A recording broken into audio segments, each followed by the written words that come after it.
Welcome back to Movie Recapped. Today I will show you a horror, drama, mystery film from 2018 titled Hereditary. Spoilers ahead. Watch out and take care. A view from a window reveals a tree house in the backyard. Next, a workshop is seen, filled with miniature models, including a very special one of the house itself and its inhabitants. Steve walks into Peter's room to wake him up for his grandmother's funeral. Before he leaves, he asks him if his sister slept in her room the previous night. He exits the house to find the girl, as Annie is already sitting in the car waiting for them. Steve finds Charlie sleeping in the treehouse and he scolds her for sleeping there. In the funeral home, Annie is giving her mother's eulogy. She calls her a very secretive and private woman. While Annie is speaking, Charlie is drawing her portrait in her notebook. Her father sees her doing it and stops her. Later, Charlie walks over to the open casket and sees her grandmother's necklace. She looks at the other people saying goodbye and notices a woman put something on the dead woman's lips, then opens a chocolate and starts eating right there. Her family walk over to her and ask her if it has nuts in it because she's allergic. They come back home after the funeral and walk inside the house greeting Maxie. Annie asks Steve if she should be sadder. Later, she's working on a miniature of her mother in the hospice, when Steve comes in and they chat a little. Peter is in his room playing the guitar and Steve checks up on him too. Annie goes over to Charlie's room. She sees a drawing of her grandma and noticing how distressed Charlie is, Annie tries to comfort her by saying that she was her favorite. The grandma was very protective of her. Charlie asks who will take care of her when she dies too and her mom tells her that her dad and brother will, but she doesn't like the answer. After their talk, she walks into her workshop and decides to go through the boxes of her mother's stuff. She opens an album with family pictures first, then a book on spiritualism. Inside she finds a note from her mom, asking to be forgiven because their sacrifice will be worth it in the end.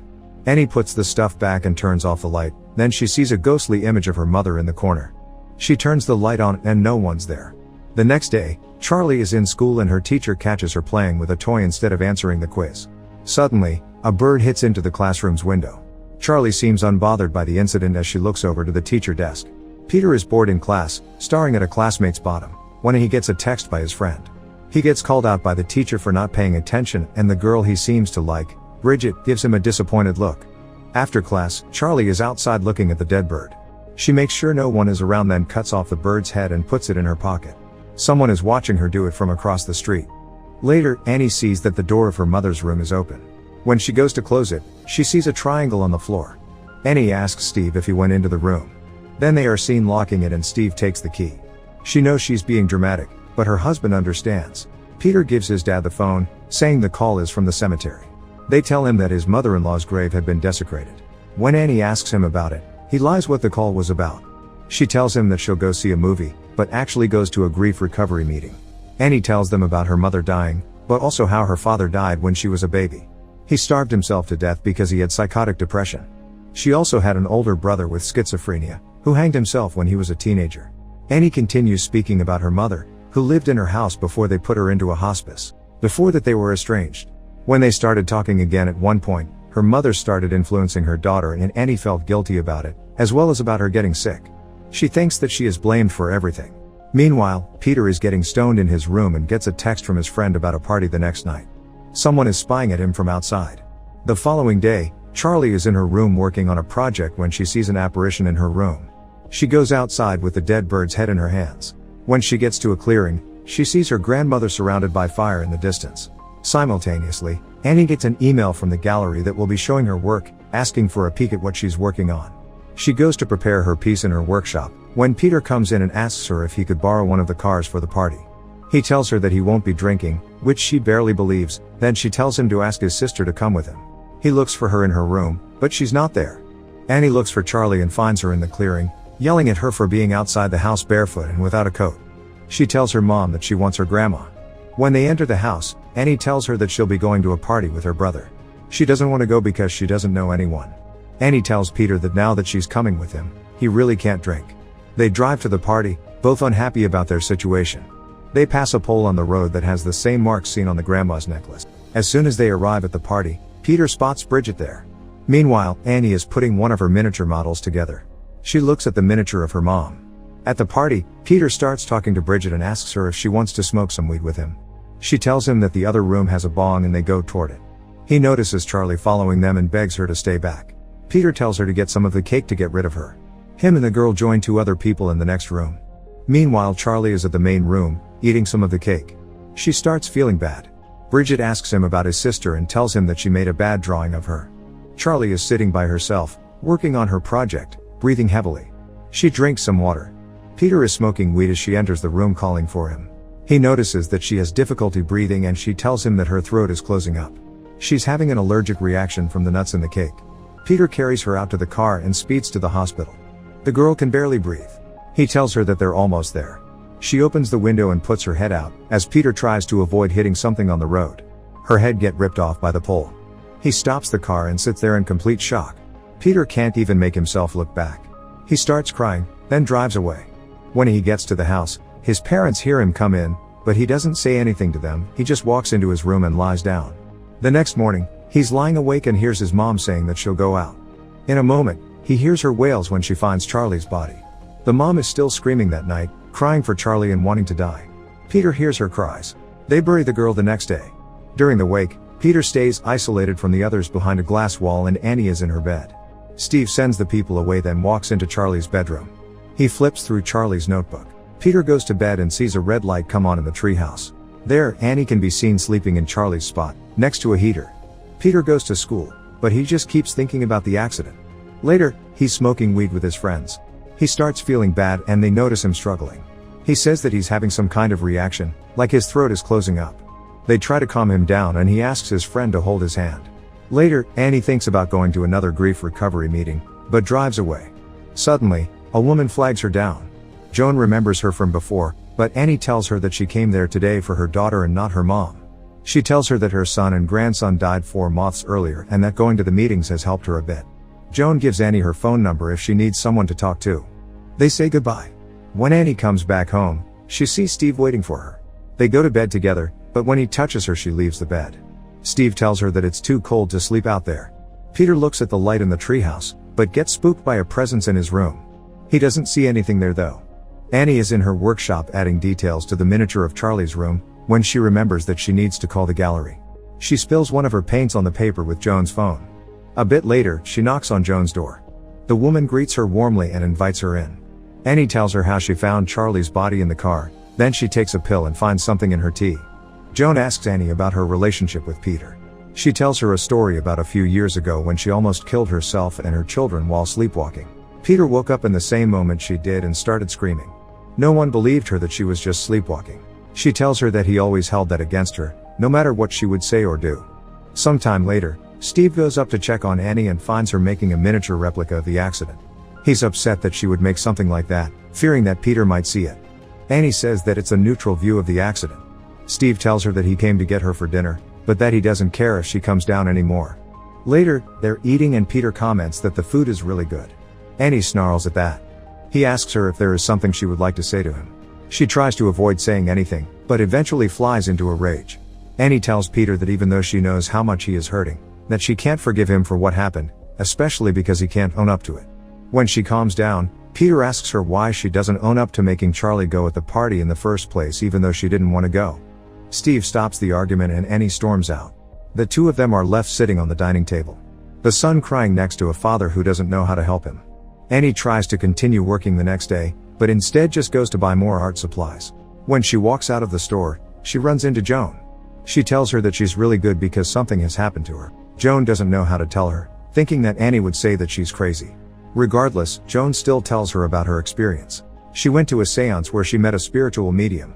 Even though she was skeptical when she went, her mind was completely changed. The spiritual medium came to her apartment and conjured her grandson. Annie doesn't believe her, but Joan tells her that it was very real. She convinces her to come to her place with her, so she can show her. They're sitting on a table and she instructs Annie what to do. She calls for her grandson and asks the spirit to slide the glass.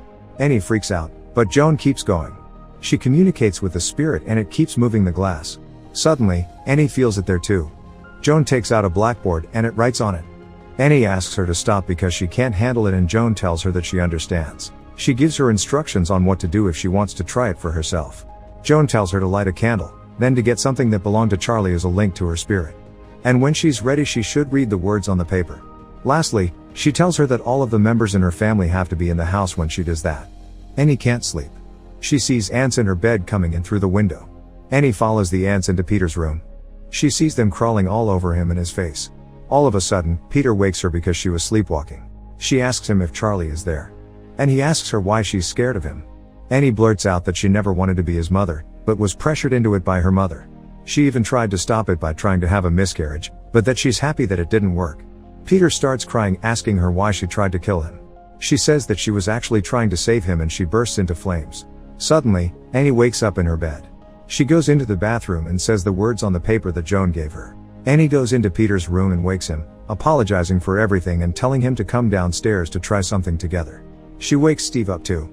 They all gather in the dining room and she brings the table to them, grabs their hands and tells them to think of Charlie. Steve gets mad at her, but she says that she's a medium and that she can show them. Peter agrees to stay, and after some convincing, Steve does as well. She concentrates and asks after Charlie. Peter hears something behind them. Annie puts their hands on the glass and asks her to move it. Peter feels something strange and the glass moves. Annie asks Charlie to draw something for her, as Peter gets scared. Steve closes the sketchbook, but she shows him the drawing Charlie did before. Peter begins to cry and something breaks in the background. The candle flames explode up and the candle relights itself. Steve checks under the table and hears the noises of difficult breathing coming from Annie. A child's voice comes out of her. Peter freaks out because Annie acts like she's possessed by Charlie, talking like her and asking for her mom. They can't stop her doing it, so Steve throws water over her, making her come out of it. She doesn't remember what happened. Peter can't sleep that night. Peter is in class when he sees some kind of apparition that no one else sees.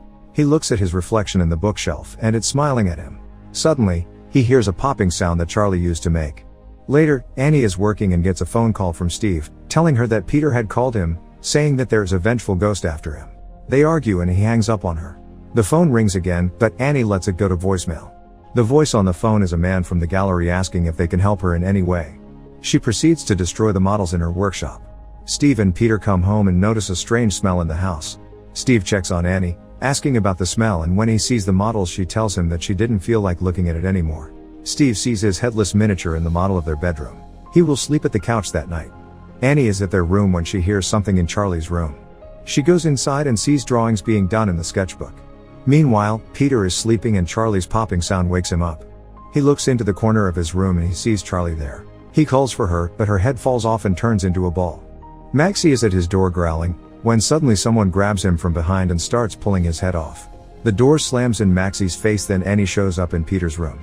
He asks her why she was pulling his head off. She says that she wasn't doing it and that he shouldn't tell his father.